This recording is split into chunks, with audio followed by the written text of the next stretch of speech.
দেশের প্রথম X ray polarimeter satellite বা এক্সপোস্যাট উৎক্ষেপণ করতে চলেছে ভারতীয় মহাকাশ বিজ্ঞান গবেষণা কেন্দ্র ইসরো।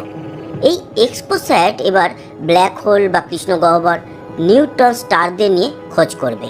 সেই ব্যাপারে এই নতুন উদ্যোগ কিন্তু নিচ্ছে ভারতের মহাকাশ গবেষণা সংস্থা।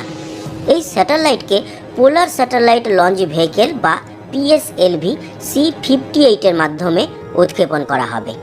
এখানে উল্লেখ্য, দাপটের সঙ্গে চলতি বছরে ইসরো সফলভাবে চন্দ্রযান-3কে তার লক্ষ্যে পাঠিয়েছে।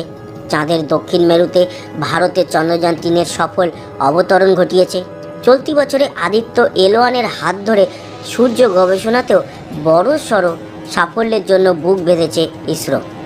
এবার মহাজাগতিক আরও কিছু ঘটনা ঘিরে গবেষণার তথ্য বের করতে চায় তারা, আর সেই লক্ষ্যেই এক্সপোস্যাটের উৎক্ষেপণ করতে চলেছে ভারতীয় মহাকাশ গবেষণা সংস্থা।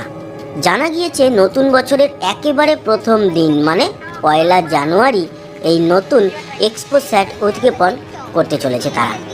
একথা জানিয়েছে খোদ দেশের মহাকাশ গবেষণা বিজ্ঞান কেন্দ্র। সেই দিন সকালে মানে 1 জানুয়ারি 2024 সকাল ভারতীয় সময় 9:10 এই লঞ্চ ভেহিকেলের সফল উৎক্ষেপণ হওয়ার কথা। এটি ভারতীয় মহাকাশ গবেষণায় অন্যতম মাইলস্টোন হতে চলেছে বলেও খবর।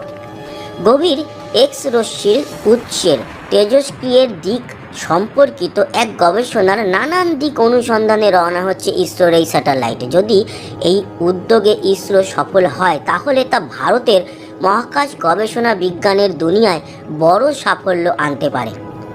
ইতিমধ্যেই আদিত্য L1 এর সাফল্যের অপেক্ষায় প্রহর গুনছে ইসরো।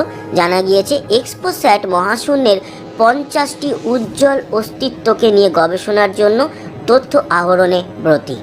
এর মধ্যে রয়েছে ব্ল্যাক হোল বা কৃষ্ণগহ্বর, active galactic nuclei, neutron star, non thermal supernova. এই নতুন মিশনের জীবনকাল 5 বছর।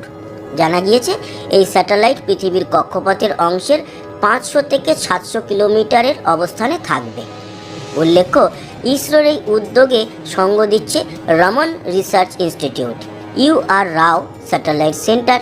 এই উদ্যোগের ফলে প্রাপ্ত তথ্যে ভারতের মহাকাশ গবেষণা সংক্রান্ত নানান দিক সাফল্য পেতে পারে বলে মনে করা হচ্ছে। তো বন্ধুরা, এই ছিল তথ্যমূলক ভিডিও। আগামী 1 জানুয়ারি এখনও অবধি যা টাইমিং ভারতীয় সময় সকাল 9:10, সেই সময় কিন্তু সতীশ ধাওয়ান স্পেস সেন্টার থেকে উঠতে চলেছে ভারতের এই নতুন স্যাটেলাইটটি।